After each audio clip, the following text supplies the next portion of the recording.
Dinas Kesehatan Provinsi Bali, karena saat ini berada di luar daerah. Jadi bulan-bulan ini memang banyak kesibukan di luar, termasuk Pak Dr. Abidin Sakti banyak keluar daerah juga, sehingga saya ditugaskan untuk membacakan sambutannya. Saya akan baca sambutan Kepala Dinas Kesehatan Provinsi Bali pada pertemuan ini.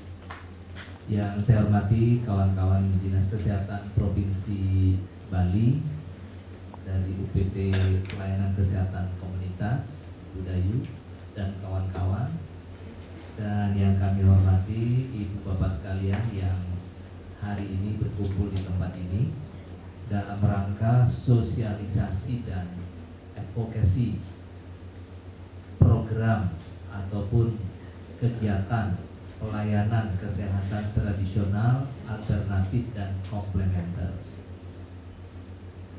Karena ini judulnya adalah sosialisasi dan advokasi, maka ada dua peristiwa yang akan terjadi, dan tentunya itu saya mohonkan kepada Ibu Bapak direkam dengan baik, karena saya percaya Ibu Bapak hanya bahagian dari pembuat keputusan. Sang pembuat keputusan adalah bisa jadi di kantor Ibu dan Bapak sekalian. Yang paling repot itu adalah kalau bukan pembuat keputusan. Kenapa? Kita harus menyediakan data dan informasi yang akurat bagi pengambil keputusan, gitu kan? Karena itu kita harus cermat, cerdik, teliti untuk mengumpulkan informasi bahan yang benar-benar relevan bagi pengambil keputusan, sehingga sang pembuat keputusan akan membuat keputusan yang benar. Membuat keputusan benar. Nah, oleh karena itu saya akan coba menjelaskan program ini dengan sebaik mungkin, bila mungkin sejelas mungkin, dengan harapan Ibu dan Bapak bisa menangkapnya sebening mungkin. Nah, karena itu saya appreciate Ibu Dayu ketika bertanya kepada yang di belakang, lihat nggak tulisan ini dari sana? Gitu. Kalau rasanya tidak, maju saja. Ini saya hitung di sini ada 6 kursi lagi, bahkan ada 7. Silakan diambil gitu. Daripada nggak punya catatan nanti, sementara laporannya bahwa kita sudah ikut kegiatan. Ya kan? Setelah ini tulisannya tambah kecil. Nah, ini baru contoh, ini contoh yang terbaca gitu ya. Coba buka halaman berikut. Nah, mulai mengecil. Nah, setelah ini akan lebih kecil lagi. Nah, jadi masih ada 1, 2, 5 lagi kursi di depan. Bagaimana Bapak Ibu di belakang, supaya jangan terlalu capek nanti bacanya dan ketinggalan mencatatnya.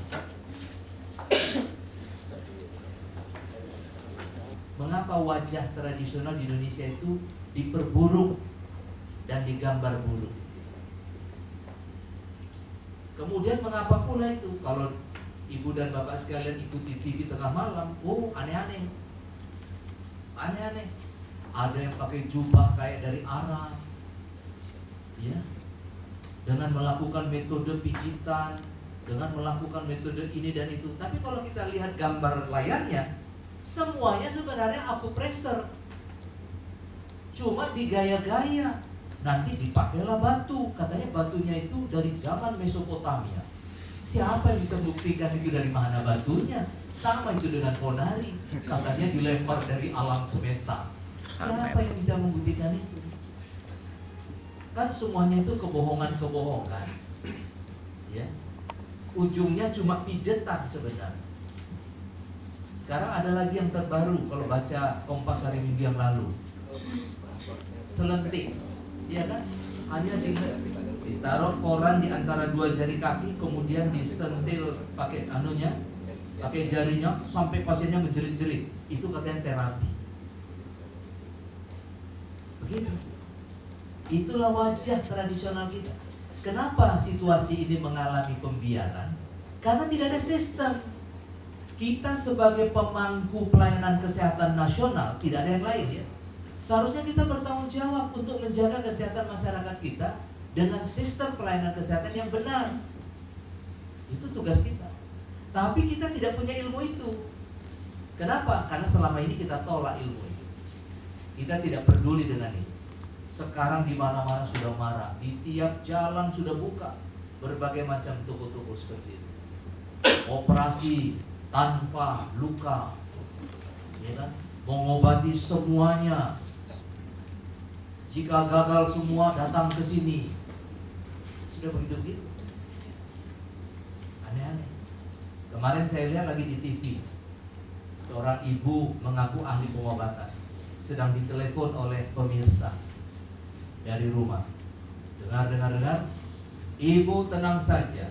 Kanker seperti ibu itu sudah selalu dan biasa saya lakukan. Bahkan sampai stadium 7 sudah saya kerjakan. Nah, itu kita di sini semua tertawa. Kenapa kita tertawa?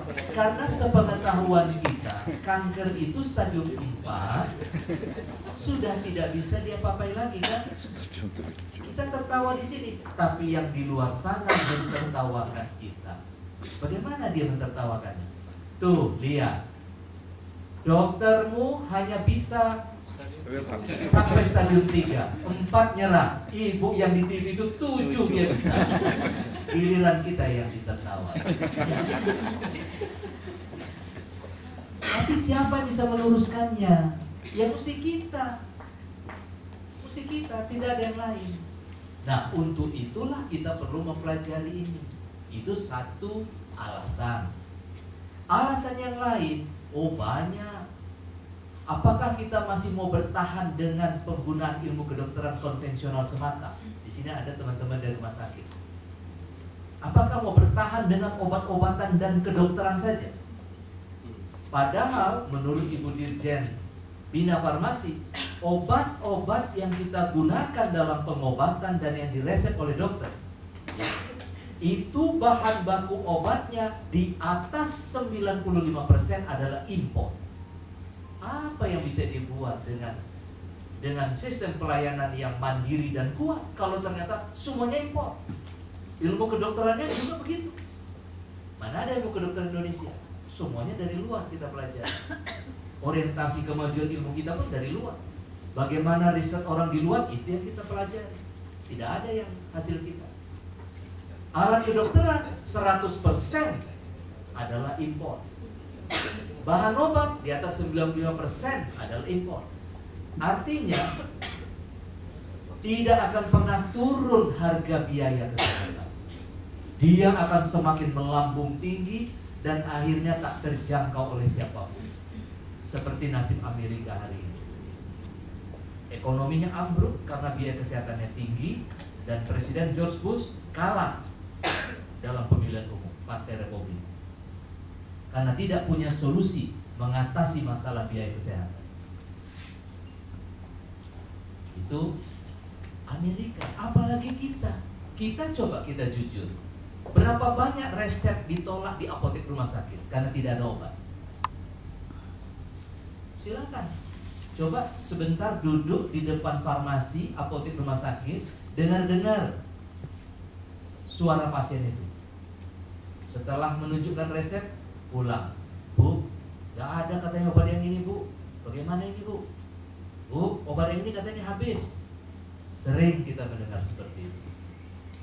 Begitu juga beli obat di apotek, sama. Kenapa? Karena itu tadi. Pertama, mahal. Kedua, impor. Ketiga, tidak mau ambil resiko menyediakan obat mahal. Dampaknya apa? Kesehatan kita terancam. Kalau kita sakit, itu adalah sebuah bencana dan bisa jadi musibah bagi kita. Harusnya bisa disembuhkan, tapi tidak ada obat, akhirnya yang lain yang terjadi. Apalagi yang mau kita jaga? Apakah kita mau bertahan di cara pengobatan konvensional saja? Apakah kita mau bertahan di konvensional saja? Di rumah sakit dengan dokter saja? Apakah konsep berpikir kita seperti itu? Padahal tujuan pembangunan kesehatan adalah masyarakat sehat yang mandiri dan berkeadilan. Masyarakat yang sehat. Masyarakat yang sehat itu berapa, Pak? 100% orang Indonesia. Sementara yang berobat sesungguhnya 3% saja. Tapi mengapa waktu kita habis ngurusin yang 3% itu? Karena tidak ada solusi yang pas mengatasi itu. Rumah sakit penuh, tambah tempat tidur penuh. Orang dilayani tetap tidak puas. Kenapa? Karena begitu kacaunya sistem pelayanan. Crowded. Apalagi ICU, ICCU penuh semuanya. Konsultan onkologi penuh pasiennya. Konsultan penyakit paru penuh pasiennya. Kanker perut penuh. Di mana-mana penuh. Sekarang puskesmas berubah pula menjadi kewilayah kurang. Banyak dokter kita bangga kalau misalnya dia mengatakan, aduh saya hari ini juga tidak bisa kemana-mana, pasien saya banyak. Itu naif sebenarnya. Naif. Itu sebuah kemunduran besar.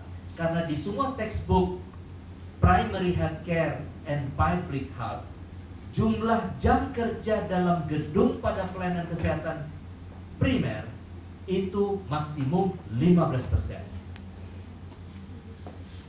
85% lagi di luar gedung. Karena itu konsep puskesmas kita namanya konsep wilayah. Tapi konsep wilayah hari ini tidak efektif. Kenapa? Banyaknya orang sakit. Banyaknya orang sakit. Sehingga menjebak dokter tetap di tempatnya sendiri. Tetapi apa resep yang diberikan dokter puskesmas kita? Ya mohon maaf kalau kita katakan, mulai dari sakit kepala, sakit telinga, sakit tenggorokan, batuk-batuk, bisul-bisul, diabetes, obatnya serupa semuanya. Toh tidak profesional juga kita di wilayah konvensional. Kenapa? Karena obat tidak cukup. Obat tidak cukup. Itu problem real di mana-mana. Apalagi 3%. Sementara itu secara fisiologis kita ini bertambah umur, bertambah hari, bertambah umur, kondisi fisik kita tidak semakin baik. Tidak. Kita pelan-pelan menurun kondisi fisiknya. Apalagi kita yang di ruangan ini, rata-rata tentu umurnya sudah di atas 30-40. Ini decline. Decline. Apakah kita punya konsep umur dalam hidup ini? Ini Bapak sekalian, ada konsep umur kita? Kira-kira kita rencananya mau umur berapa ini? Sudah tahu kira-kira mau umur berapa yang mau dituju? Supaya kita tahu mempersiapkan diri ke sana gitu. Kalau jawabannya ya terserah Tuhan lah, aduh, itu sangat tidak kita, sangat tidak termotivasi kita dalam hidup ini. Tapi kalau kita merasa bahwa seakan-akan hidup itu masih 1000 tahun lagi, banyak hal yang akan kita terjadi. Nah, cuma sebenarnya berapa lama lagi kita hidup? Atau untuk berapa umur yang mau dicapai? Nah, pertanyaan-pertanyaan seperti ini sebenarnya ada jawab. Karena itu kepada kita seharusnya siap menghadapi semua itu. Tadi saya katakan 3% itu semua sedang tertidur di rumah sakit. Sisanya ada berapa, Bu? 97% lagi adalah orang-orang yang siapa memperhatikan mereka. Kalau tadi konsepnya setiap orang akan makin menurun kondisi fisiknya dan setiap orang akan terancam sakitnya, bahkan dalam teori statistik kesehatan dikatakan 60% dari jumlah populasi akan mengalami sakit sekali dalam setahun. 60% dari populasi yang tadi itu akan membutuhkan pelayanan kesehatan baik formal maupun informal. Dengan kata lain, 36% dalam 1 tahun akan ketemu sakit.